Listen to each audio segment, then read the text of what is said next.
तो येषां न विद्या तपो न दानम ज्ञानम न शीलम न गुणो न धर्मा ते मृत लोके भावी भारभूता मनुष्य रूपेण मृगास चरंती। इसके माने ये है कि वो इंसान, वो मनुष्य जिसके पास ना विद्या है, ना नॉलेज है, ना तप है,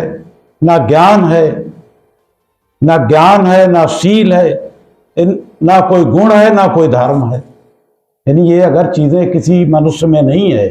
चाहे वो कितना भी अरबपति हो, कितना भी यानी बड़े महलों में रहता हो, लेकिन ये उसके पास अगर गुण नहीं है तो देखा यानी ये कि पोइट ने क्या कहा है, ये शाम न विद्या न तपो न दानम ज्ञानम न शीलम गुणो न धर्मा ते मृत लोके भावी भारभूता। असल लाइन ये आखिर की है कि अगर ये गुण नहीं उस इंसान में आ पाए कि जिसके अंदर फर्ज करो जात की फीलिंग है, धर्म की फीलिंग है, रीजनल फीलिंग है, गरीब अमीर की फीलिंग है, तो उसने पोइट ने आखिर में कहा है ते मृत लोके भावी भारभूता।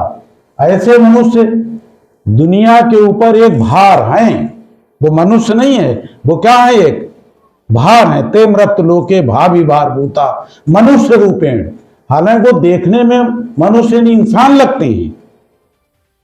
ते मृत लोके भावी भारभूता मनुष्य रूपेण मृगास चरंती, हालांकि वो इंसान लगते हैं लेकिन हकीकत में वो जानवर हैं,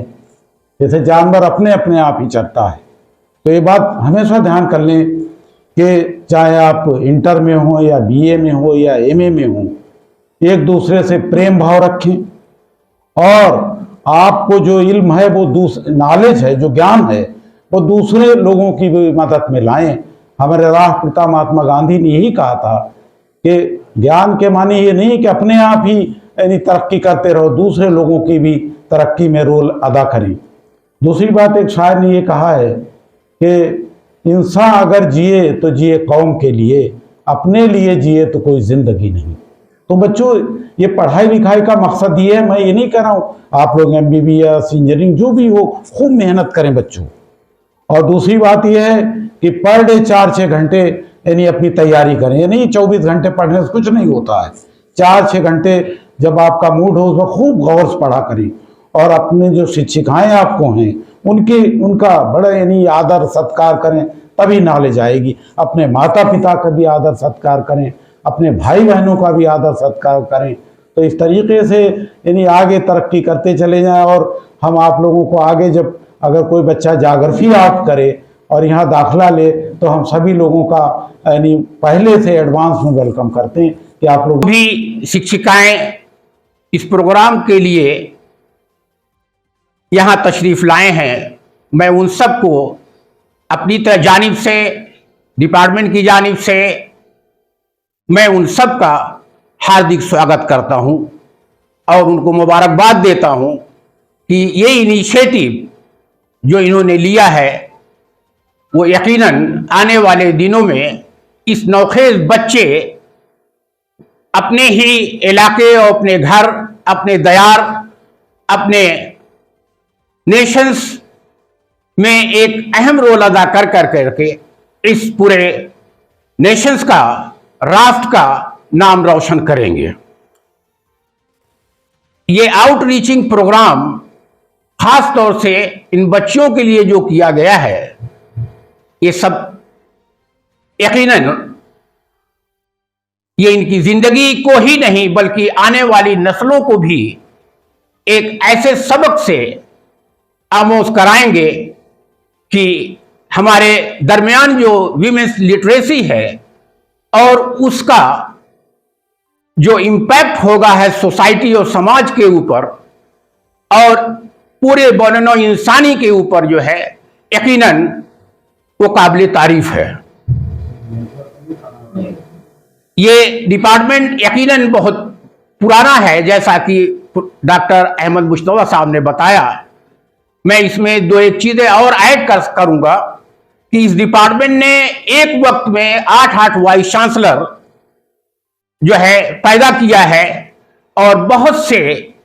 पोजीशंस को उस लेवल पर लेकर पहुंचाया है कि आज पूरी दुनिया में यहाँ के जो ओल्ड बॉय हैं, यहाँ के जो पढ़े लिखे लोग हैं, वो अलीगढ़ यूनिवर्सिटी का नाम ही नहीं बल्कि पूरे इस समाज का, इस नेशंस का, इस राष्ट्र का नाम रोशन कर रहे हैं। और मुझे पूरी उम्मीद है कि ये आपकी आमद यहां आने वाले दिनों के लिए एक मशाल राह बनेगी।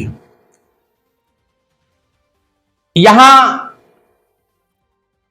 जो तशरीफ आप लोग लाए हैं, आप अपने जहन को, दिल को, अपने हर सेंस को खोल कर करके इसको देखिए और समझिए कि इस दरो दीवार ने हमको क्या दिया है, और फिर ये अपने जहन में रख करके जाइए कि हमें भी इससे आगे बढ़ना है, क्योंकि ये सब फैसिलिटीज जो अमेनिटीज इस गवर्नमेंट ऑफ इंडिया ने दिया है, ये सिर्फ ज्योग्राफी के लिए ही नहीं बल्कि ये पूरे इंसानियत के लिए है और पूरे इस दयार के लिए है, पूरे इस नेशंस के लिए है। और हम सब इसको इस्तेमाल करें, समझें, जानें। मकसद जो है हमारा एक अच्छे इंसान बनने का है।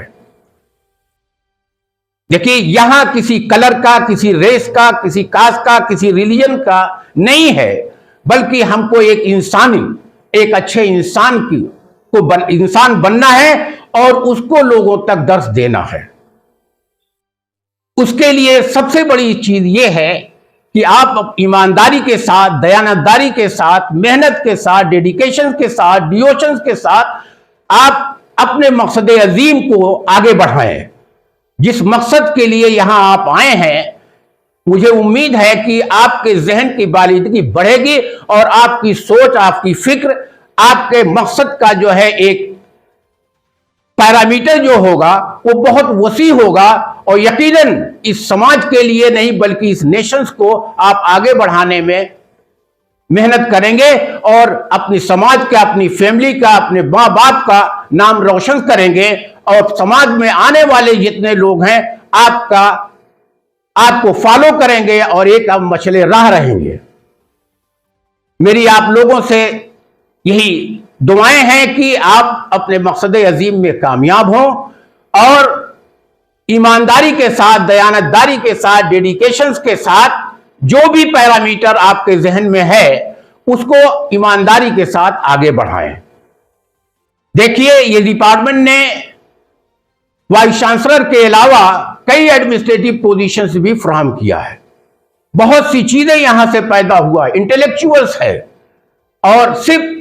यहां आने से आपको एक मोटिवेशन, एक इंस्पिरेशन, आपका परसेप्शन चेंज होगा कि Aligarh department, Aligarh university, department of geography और मुख्तलिफ डिपार्टमेंट जो है ये किसी खास कम्युनिटी का नहीं है बल्कि ये पूरी अवाम मिल्लत है, पूरी बौनो इंसानियत का ये दरसगाह है जहां से हमारे सबक सीखते हैं। और यही नहीं, अलीगढ़ एक ऐसी जगह है जहां पर हमारी अपनी कल्चरल आइडेंटिटी, हमारा तशख्खुस, हमारी आइडेंटिटी को बढ़ाता है। इससे उनकी जुबान के साथ साथ इनका एक स्पिरिचुअल रिलेशनशिप होता है। उसमें किसी कास्ट, क्रीड, रिलीजन का नहीं है बल्कि एक इंसान बना करके अलीगढ़ मुस्लिम यूनिवर्सिटी, डिपार्टमेंट ऑफ ज्योग्राफी और इस दरो दीवार एक ऐसे इंसान की तख्लीक करता है जो दुनिया में कहीं भी रहे इस दरसगाह से उसका रूहानी तौर से इसका ताल्लुक रहता है। मेरी गुड विशेज है और मैं सब आप लोगों को मुबारकबाद देता हूं कि यहां से कुछ सीखें और लोगों तक बताएं कि आने वाले लोग भी इस डिपार्टमेंट, इस यूनिवर्सिटी को देखें, समझें और बूझें और जानें कि ये यूनिवर्सिटी एक बहुत महदूद अदारा नहीं है बल्कि इसका विजन बहुत बहुत बड़ा विजन है और ये बड़े नौ इंसानियत का सबक और दरसगाह है।